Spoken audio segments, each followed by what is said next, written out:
Okay, so this lady here, please. Hi, thank you so much for being here. I'm Sonia. I'm a joint degree student with the MBA and the policy school. This might be a slightly more out there question and open-ended, but you talk a lot about what it means to be human, and I think a lot of that is consciousness.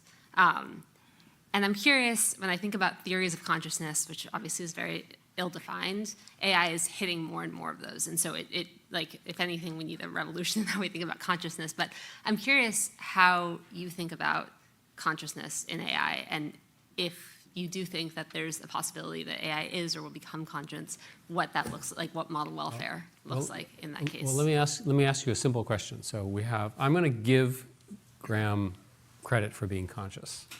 And in return, he appears to be conscious. And in return, Graham is going to give it to me. So for purposes of argument, the computer is on the table. Yeah. And we ask the computer, are you conscious? And it says, yes. And so you, being the smart graduate student here at Harvard, come up with a series of questions. It answers every question correctly. How do we know? How could you know that the computer is conscious? How would you understand its internal reasoning state? Now, you could instrument the way its reasoning works, which people are now doing. What they're doing is they're watching what are called supernodes within the weight structure to watch how it's actually making its decisions. So maybe you could discover consciousness by inspection, but that's speculation. So I sat down with a bunch of neuroscientists because I didn't know the answer to this question. I said, how does consciousness evolve?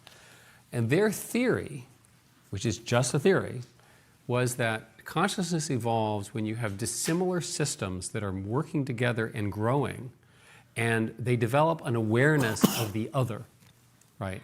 And that human consciousness evolved because we needed to understand that we were something, right? That the development of the id, the identity, and so forth and so on, was necessary in order to command the system. Now, there's no way to prove that. So the answer is, I don't know.